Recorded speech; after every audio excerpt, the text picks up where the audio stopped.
Bonjour tout le monde, c'est Agathe Derbin d'ADN Coaching. Alors je vous retrouve aujourd'hui pour une capsule vidéo. Pourquoi est-il important de profiter du moment présent? Alors pourquoi j'ai eu l'idée de faire cette vidéo avec vous aujourd'hui? Comme toujours, j'aime bien vous expliquer le contexte. En fait, ça vient toujours de mon vécu et justement d'un échange que j'ai eu avec une de mes voisines hier et puis d'échanges que j'ai eu également sur les réseaux sociaux. Donc le premier, l'échange, c'est avec une de mes voisines hier où on discutait. Hier, il faisait un temps magnifique et bien entendu, on en est arrivé à parler du temps puisque c'est souvent le sujet de prédilection avec les personnes avec qui on n'a pas grand-chose à dire. Et je disais que c'était fabuleux, qu'on avait un temps magnifique hier, que le soleil faisait du bien. Et bien entendu, sa réponse, là, la réponse qui casse l'ambiance, a été ah ben oui, mais il faut en profiter parce que ça va pas durer. Et alors ça, je sais pas si vous avez remarqué, mais généralement quand il fait beau, quand il y a quelque chose qui se passe qui est bien, c'est toujours il faut en profiter, ça va pas durer. Et puis l'autre chose, c'est sur les réseaux sociaux. Ces derniers temps, je suis dans des groupes concernant le problème du lévothyrox. Vous en avez probablement entendu parler dans les médias, ce médicament dont la formulation a été changée, médicament pour traiter les problèmes de thyroïde et où il y a apparemment, enfin, je ne sais pas exactement ce qu'il en est réellement, mais il y a beaucoup de gens qui ont des effets secondaires suite à cette nouvelle formulation. Et donc, il y a beaucoup de remous faits autour de ça. Et j'échangeais avec une personne sur les problèmes qu'on rencontre avec cette nouvelle formulation, puisque moi aussi je prends du lévothyrox. Et elle me disait qu'elle avait encore de quoi tenir un mois avec l'ancienne formule, donc elle avait de la chance. Et elle terminait en disant « Mais que va-t-il se passer dans un mois ?» Et tout de suite, je me suis dit, au moins, elle a encore une boîte de son ancien lévothyrox qu'elle tolère bien. Elle a 30 jours devant elle où elle peut continuer à prendre sa formule et à être son ancienne formule et à être bien. Elle est déjà en train de se projeter dans que va-t-il se passer dans 30 jours, que va-t-il se passer dans un mois. Et tout ça, ça m'a donné envie justement de partager avec vous aujourd'hui sur vivre dans le présent, en fait, vraiment vivre le moment présent. Ça sert vraiment à rien de toujours se projeter dans le futur, d'imaginer en plus souvent les scénarios catastrophes, les worst case scénarios comme ils disent aux États-Unis, le pire scénario qui peut arriver puisque à moins d'être médium, personne ne sait ce qui va passer dans le futur. D'ailleurs, c'est très amusant parce qu'il y a un quart d'heure, en pensant à cette vidéo, je me suis dit que finalement ma voisine avait raison puisqu'il pleuvait des cordes et que depuis qu'on s'est levé ce matin, le temps était gris et qu'il pleuvait. Et là, dans l'espace de 5 minutes, le ciel s'est totalement dégagé, il y a du ciel bleu et du soleil. Donc vraiment, ça c'est la bonne preuve que on ne peut pas savoir ce qui va se passer le lendemain, dans un mois. Et au lieu hier cette femme de se dire ah ben oui, mais là il fait beau, mais il va pleuvoir demain, là, profitons du soleil, profitons de l'instant présent, de la journée que nous sommes en train de passer, profitons de ce qui est positif dans notre journée, dans la vie et dans l'instant présent. C'est exactement la même chose avec le lévothyrox. On ne sait pas ce qui va se passer. On entend dire que l'ancienne formule va revenir en pharmacie. D'autres disent que non, c'est juste pour nous faire patienter. On ne sait pas ce qui va se passer. Et je trouve que ça ne sert à rien à part stresser, se mettre la rate au courbouillon, comme on dit, d'imaginer ce qui va se passer. Attendons de voir. Et le meilleur conseil que je peux donner, c'est quand la situation se présentera, il sera toujours ce sera le bon moment pour prendre une décision, pour envisager des solutions. Mais et ça, je vous en parle vraiment très humblement. Et j'avais vraiment tendance, moi, auparavant, à toujours imaginer le pire. Comme ça, je pense que c'était un état d'esprit pour moi. En fait, en imaginant le pire, je pouvais jamais être déçue de ce qui allait se passer. Alors, en effet, généralement, quand on se dit qu'en imaginant une situation, le pire va arriver, quand il se passe quelque chose de moins pire, entre guillemets, on ne peut être que heureuse. Mais le résultat, c'est de se projeter dans quelque chose de négatif, d'imaginer le pire. Et ben, ça nous fait vivre des mauvais moments avant que les choses ne se passent. Donc, moi, à ce moment-là, quand j'étais dans cet état d'esprit, à cette époque-là, j'avais beaucoup de mal justement à comprendre la pleine conscience, vivre dans l'instant présent. J'étais toujours à me projeter dans le futur, dans l'avenir, à me préparer pour ne surtout pas risquer d'être prise au dépourvu, risquer d'être surprise. Mais finalement, éventuellement, quand on n'est pas préparé à vivre une situation qui va se présenter, on va peut-être vivre un mauvais moment, un moment de stress sur l'instant, on peut être prise au dépourvu, ce genre de choses, mais ça va durer qu'un instant. Alors que quand on est toujours en amont à se projeter dans quelque chose de négatif, à essayer de trouver des solutions pour des choses qui ne se produiront peut-être pas, eh bien cette phase de mal-être dure beaucoup plus longtemps. Bonjour Michel, bonjour Caro, bonjour Sophie, bonjour Stella, plein de monde, c'est super. N'hésitez pas à me faire des petits coucous, des petits likes pour me dire que le son est bon, que l'image est bonne, que tout va bien. Parce qu'en fait, oui, je suis partie en live dans ma vidéo sans m'assurer que tout était bon. Donc voilà, donc le message que j'avais vraiment envie de vous faire passer aujourd'hui, c'est vivez l'instant présent, profitez de ce que vous vivez aujourd'hui. Il sera toujours temps, à l'instant où les événements se produiront, eh bien de éventuellement stresser. Et encore là, il existe aussi des méthodes pour accueillir, pour mieux gérer vos émotions. Et l'idée vraiment pour vous, ça va être de profiter du moment présent, de l'instant présent. Et puis quand le moment présent est un petit peu chaotique, eh bien de rester calme pour trouver les solutions. Ça pourrait être le sujet d'une autre capsule vidéo, mais là, ce qui était important pour moi de partager avec vous, c'était vraiment de profiter de l'instant présent. Alors, je ne sais pas si vous avez des questions par rapport à ce que je viens de partager avec vous.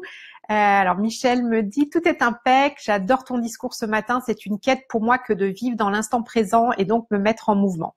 Eh ben écoute, ouais, tu vois Michel, sincèrement ce que j'ai envie de te partager avec toi, c'est que aujourd'hui, moi, je me rends compte, j'ai vraiment changé mon état d'esprit, ma manière d'appréhender les choses, et je peux t'assurer que j'étais vraiment, il y a encore, je sais pas, 3 ans, vraiment toujours je me rappelle à ce moment-là, il y a eu une époque où j'ai été suivie par une psychothérapeute et qui me disait de toute façon vous c'est facile, vous imaginez toujours le scénario catastrophe, le pire qui peut arriver, comme ça vous ne risquez pas d'être déçu. Et c'était vraiment ça en fait. Tu vois, quand j'allais préparer, ça pouvait être un échange avec quelqu'un, que ce soit avec mon patron, enfin j'étais toujours à imaginer le pire que la personne pouvait me dire ou ce qui allait se passer dans la rue, ou même des trucs tu vois, d'aller à la poste parce que on avait des caissiers à la poste qui étaient un peu spéciaux, donc toujours d'imaginer le pire qui pouvait arriver, de ce que j'allais répondre, tout ça.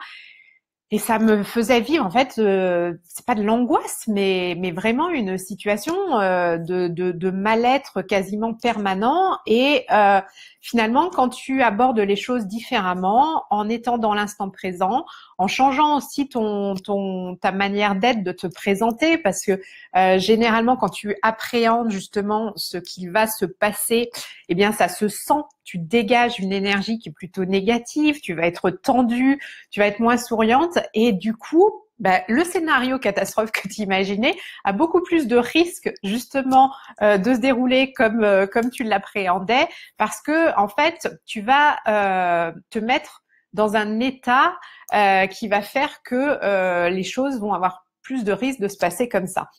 Et moi, j'ai vraiment remarqué dorénavant, dès que je sens ces pensées arriver, de rentrer, enfin voilà, quand je sais pas, quand je dois aller quelque part et que j'ai une petite appréhension, je respire un grand coup, je me dis qu'on verra bien.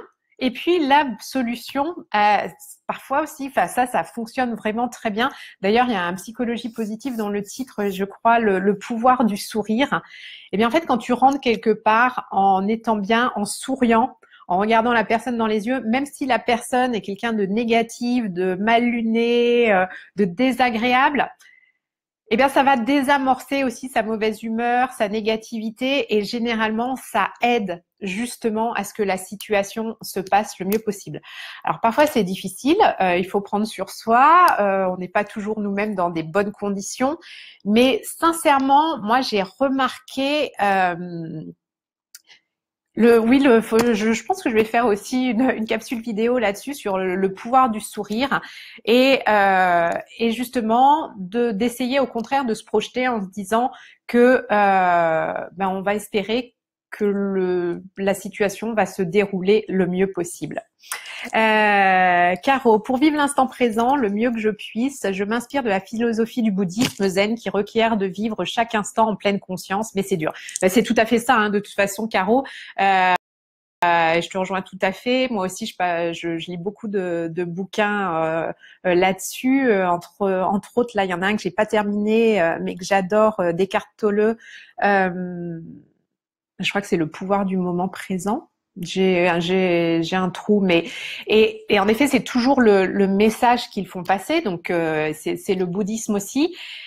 Et c'est difficile, je l'admets. Je suis tout à fait d'accord. Mais comme toutes les choses, en fait, plus on s'imprègne de cette philosophie, plus on essaye au quotidien de faire les choses qui sont décrites, qui sont conseillées. Au fur et à mesure, ça devient une habitude, ça devient de plus en plus facile. Et comme pour toutes les choses, comme pour tout apprentissage, c'est la persévérance en fait qui va être la clé. Et c'est pour ça aussi, moi, ça me fait du bien aussi de partager avec vous parce que c'est des prises de conscience que j'ai. Je suis aussi sur un chemin, bien entendu, de transformation et justement de se donner des conseils, d'avoir vos partages, vos ressentis. C'est toujours ça nous aide à grandir, ça m'aide à grandir et je pense que il faut s'auto-motiver, se motiver entre nous pour réussir à avancer. Et c'est ce que je dis aussi toujours quand on se compare avec des personnes qui sont justement qui maîtrisent la pleine conscience, qui sont hyper zen, tout ça. N'oublions pas, et souvent elles le disent elles-mêmes, que elles aussi ont parcouru un chemin qui parfois a été difficile, long, et que pour atteindre le stade dans lequel elles sont, ça a mis du temps aussi, ça a mis de la persévérance, ça a demandé de la persévérance. Enfin voilà. Donc n'oublions pas que il faut rester, je pense, dans son humilité, se dire qu'on fait tout à notre propre vitesse, à notre propre rythme, et rester confiante. Et puis ne pas oublier aussi, comme je le dis toujours, de célébrer les petits moments en fin de journée, quand on fait le bilan justement du positif de notre journée. Moi, je trouve que c'est important aussi de se dire, on peut se parler à soi-même et dire, bravo, en fait, t'as super bien avancé. Regarde, aujourd'hui, t'as progressé. Enfin voilà, de s'encourager comme ça, c'est hyper stimulant. Sophie nous dit le pouvoir de la loi de l'attraction. Alors, je sais pas à quel moment tu disais ça. Oui, si, j'imagine. En effet, les personnes quand elles disent ah ça va pas durer ou demain il va faire mauvais. Enfin oui, ça c'est. Merci Sophie parce qu'en effet c'est aussi quelque chose que je voulais partager avec vous. Quand cette voisine m'a dit, quand je lui disais ah c'est super, il fait beau et ah oui mais ça va pas durer. Et c'est aussi cette manière de formuler les choses dans la négation. De tout de suite, ça, enfin moi, c'est quelque chose qui me plombe. On est en train de dire qu'il fait beau, que c'est une belle journée, et ah oui, mais ça va pas durer. Et je trouve que ça casse l'ambiance et ça plombe l'atmosphère. Et c'est exactement ça aussi. La loi de l'attraction, c'est on attire à soi ce qu'on va dégager, ce qu'on va comment dire communiquer. Et donc, essayons de communiquer en évitant d'utiliser des négations.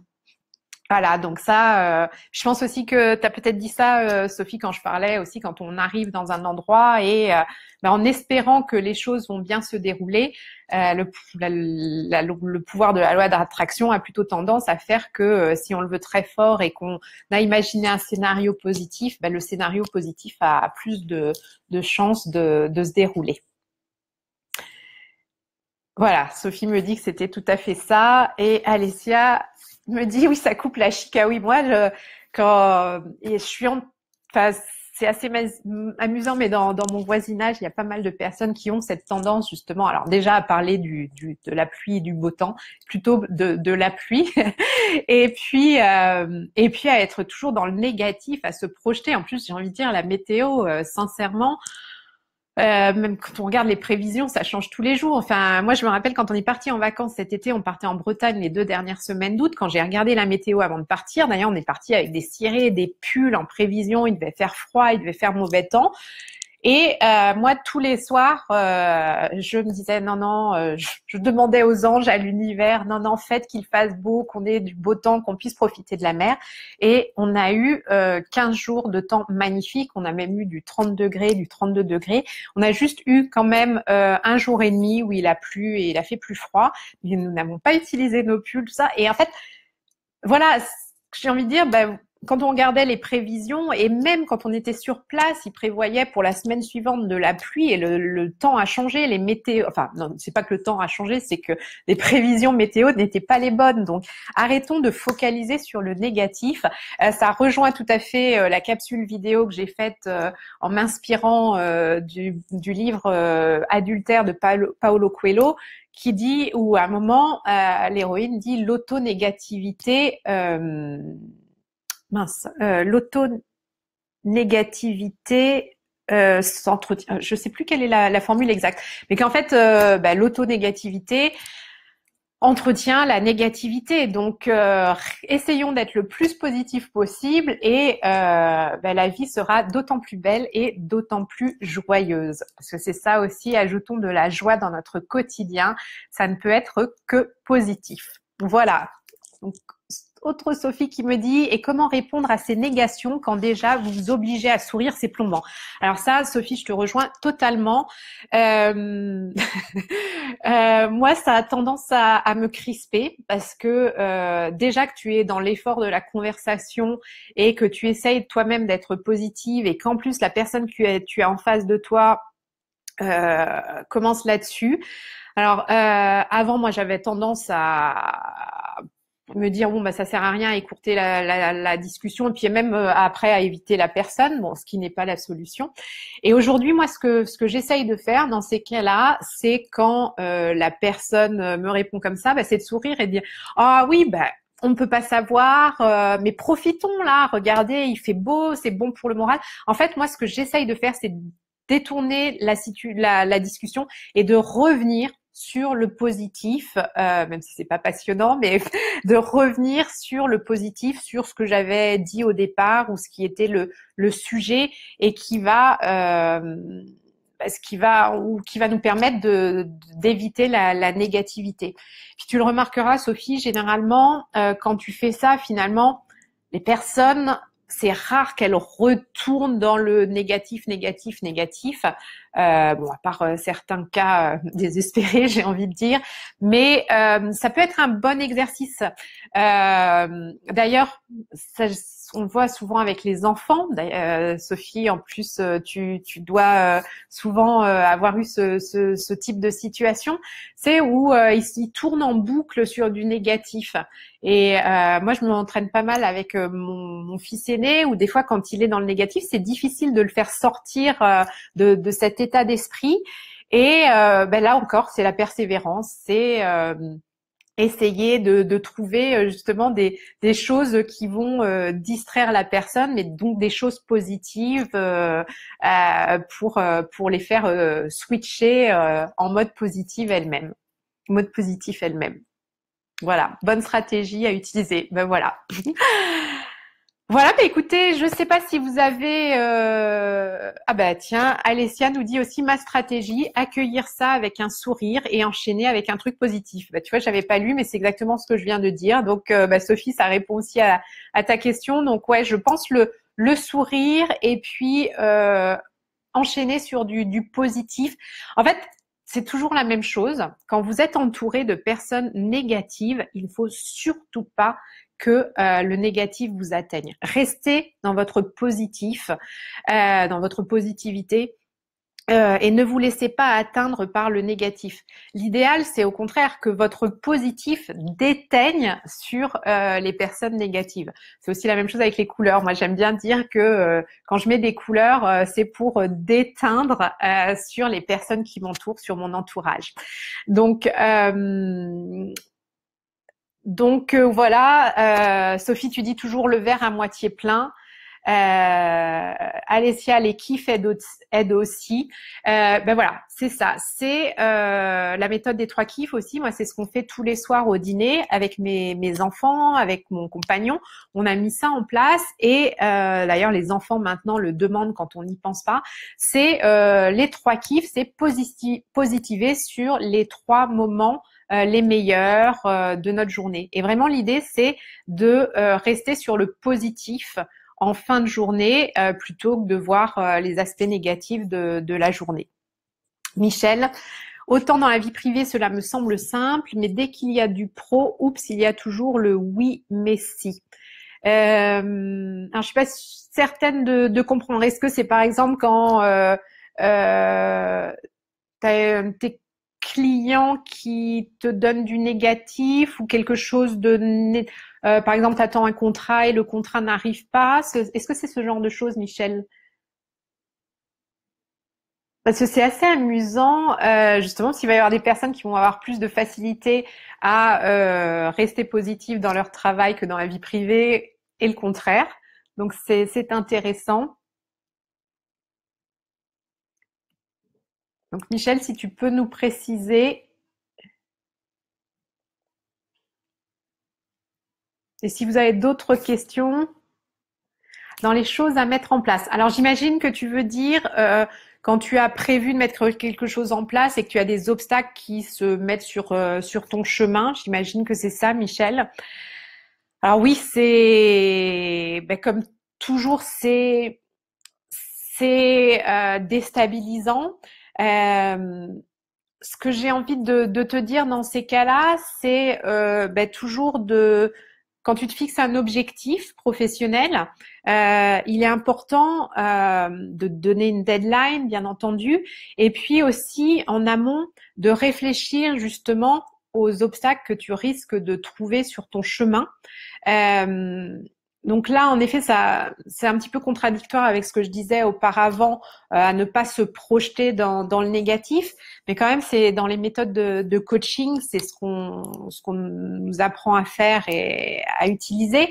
C'est justement quand on se fixe un objectif très précis, ça va être aussi d'envisager les obstacles, ce qui va nous empêcher d'avancer pour justement pouvoir les appréhender et avoir des solutions sous le coude au cas où ces obstacles se présentent. Ça peut être aussi de se dire d'envisager un plan B. Alors moi, j'aime pas trop la solution d'avoir un plan B, mais ça peut être une solution aussi pour faciliter justement quand il y a des obstacles. Michel, j'essaie de mettre en place la théorie des petits pas pour mettre des petites victoires. Exactement. Eh bien, ça, je ne peux que t'encourager à continuer parce que c'est vraiment très très efficace. Et c'est, alors pour celles qui connaissent pas, c'est en fait quand on se fixe un gros objectif, de se fixer des micro-objectifs pour atteindre le gros objectif. Et à chaque micro-objectif qui est atteint, c'est de célébrer.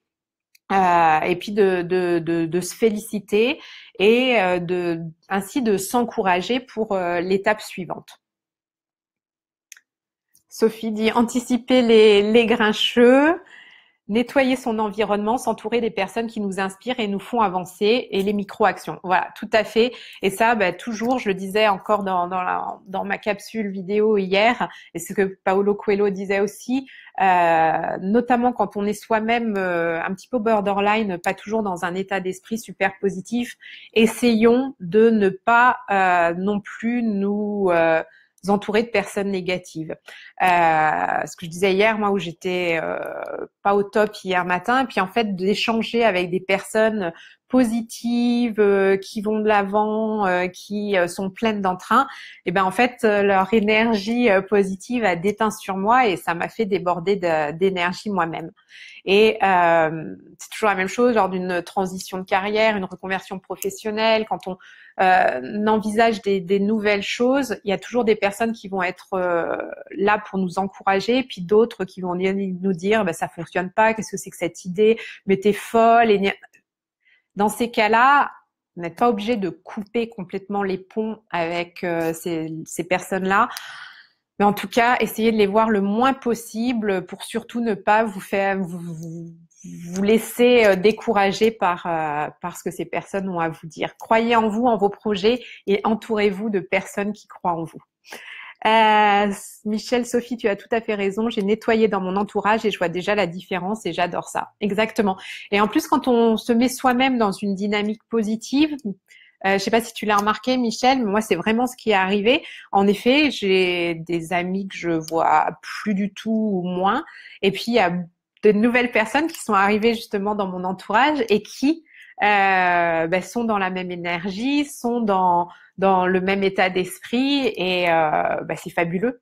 Et j'avais lu un bouquin, je crois que c'était de François Giroud qui s'appelle Les amis sont de passage, qui était un très beau bouquin que j'ai toujours d'ailleurs, que j'avais lu plusieurs fois, et en fait qui dit qu'il y a des personnes qui seront là tout au long de notre vie, alors qu'ils peuvent être là que par moment parce que la vie fait qu'on déménage, on est moins présent, tout ça, mais on aura toujours ces personnes dans notre vie. Puis il y a des personnes qui entrent dans notre vie à un moment donné quand on en a besoin et qui en ressortent à un autre où on n'est plus dans la même énergie, où on n'est plus en phase. Et en fait, c'est la vie et il faut accepter ça et ne pas avoir de regrets et puis se satisfaire des relations qu'on a et puis laisser la vie faire. Perso, c'est pas que les amis, mais la famille. Non, je plombe l'ambiance. Non, Sophie, ça, je te rejoins tout à fait. Moi, je parle toujours de l'entourage d'ailleurs parce que c'est le chanteur Renaud, je crois, qui dit on choisit ses copains. Non, d'ailleurs, c'est pas de lui à la base, mais enfin, il dit ça dans une de ses chansons. On choisit ses copains, mais rarement sa famille. Oui, dans ton entourage, tu as aussi ta famille et tu peux avoir des personnes, ça peut même être parfois des gens très proches comme ton compagnon, ton conjoint, ton mari, qui ne va pas être porteur de ton projet, qui va pas être là pour te motiver. Alors là, la solution n'est pas de se séparer obligatoirement, mais ça peut être de décider de pas partager certaines choses de ton projet avec ton conjoint s'il a tendance à dès que tu dis quelque chose à avoir les côtés négatifs et de décider que tu partages tout ça avec quelqu'un d'autre et que lors des dîners, lorsque tu es avec ton mari, tu vas échanger sur d'autres sujets que ceux où t'as pas envie qu'il te plombe. Amis et famille, tout à fait, Michel. Voilà, écoutez, ça a été du coup un long échange. Enfin, moi, j'ai adoré. J'espère que ça vous a apporté des pistes de réflexion. Alors, Sophie nous dit garder son jardin. Exactement, c'est garder son jardin secret aussi. Alors, tu as des personnes qui vont dire qu'il faut tout partager avec ton conjoint. Moi, je suis pas obligatoirement pour. Ce qui est bien par contre, c'est quand tu as des succès, des choses qui se passent bien, là de les partager pour montrer que ton projet avance et que c'est du positif. Mais si il y a des choses qui se passent pas très bien, que tu as des doutes, des échecs, pour t'aider à rebondir, choisis plutôt des personnes qui vont t'encourager plutôt que ton conjoint si lui n'est pas dans cette dans, dans, dans cet état d'esprit. Et moi, j'ai toujours tendance aussi à dire à mes clientes, euh, votre conjoint, c'est déjà votre compagnon, c'est votre amant, c'est généralement le père de vos enfants. Il a déjà tout un tas de casquettes. Et notamment quand c'est sur du professionnel, moi j'estime que ce n'est pas son rôle d'être là pour vous encourager, pour vous coacher, entre guillemets, sur un projet professionnel, par exemple, et que c'est pour ça qu'il est bien de trouver une autre personne. Ça peut être un coach professionnel, mais ça peut être votre meilleur ami, ça peut être votre frère, ça peut, enfin, il y a plein d'autres personnes qui peuvent jouer ce rôle. Si ce rôle-là ne convient pas à votre mari, eh bien, lâchez prise et trouvez quelqu'un d'autre pour vous accompagner là-dessus. Lâcher prise sur vouloir convaincre à tout prix aussi, tout à fait, tout à fait. On peut pas convaincre, on peut pas plaire à tout le monde. Donc vraiment, je trouve que dans ces projets, il est important de faire les choses pour soi avant tout. Et quand ça convainc pas des personnes qui vous entourent, ben c'est pas grave. Faites ce qui est bon pour vous. C'est vraiment ça l'essentiel. Michel, merci beaucoup à toi. Je commence la journée pleine d'énergie et toute souriante. Ah bah écoute, je suis ravie, Michel. Tu vois, c'est toujours aussi mon but lors de ces échanges, d'essayer de communiquer mon énergie, ma joie. Moi, en plus, je crois que je vous l'ai déjà dit à toutes, ça. De partager comme ça, c'est exactement comme quand je fais des ateliers, des conférences, des webinaires. Après, moi-même, je déborde d'énergie. Ça me fait un bien fou de partager avec vous. Ça me nourrit. J'adore ça. Donc, si en plus, je vous permets, vous aussi, de démarrer votre énergie, votre journée pleine d'énergie et avec le sourire, c'est que j'ai tout à fait rempli mon contrat et que mon intention était la bonne. Merci beaucoup Agathe et les internautes connectés. Ouais, j'ai adoré. Là, c'était super riche. Que vous soyez aussi nombreuses et que tout le monde pose ses questions, j'ai trouvé ça hyper intéressant. Donc, je sais pas, n'hésitez pas à me dire aussi si cette heure-là vous convient, 9h30, 10h le matin, parce que c'est toujours difficile de trouver le meilleur moment pour prévoir les Facebook Live. Mais si c'est un bon moment pour vous, n'hésitez pas à me le mettre en commentaire. Et puis, je ferai comme j'ai fait ce matin, d'annoncer le Facebook Live. Comme ça, vous êtes prévenus et puis vous pouvez participer si la thématique vous intéresse. Merci Agathe pour ce moment présent très agréable, positif et enthousiasmant. Écoute, merci Sophie. Du coup, on a un peu débordé. On était parti sur vraiment profiter de l'instant, du moment présent. On est allé sur d'autres sujets, mais je ne sais pas si ça vous a fait le même effet. Justement, on était vraiment dans l'instant présent à échanger sur ce qui nous venait à l'esprit. On n'était plus obligatoirement dans la thématique de départ, mais dans ce qui nous animait. Et c'est ça aussi. À aucun moment là, pendant notre échange, je me suis dit, on a débordé, on est parti sur autre chose parce que je vivais ce moment pleinement et c'est ça qui est génial. Voilà. Alessia, on t'aime fort. Moi aussi, je vous aime fort. Merci pour toute cette belle énergie. On a bien profité de l'instant présent, Alessia. Et puis, je vous dis à très vite pour un autre échange. Et puis, je vous souhaite une merveilleuse journée pleine de joie, de couleurs et d'harmonie. Bye bye!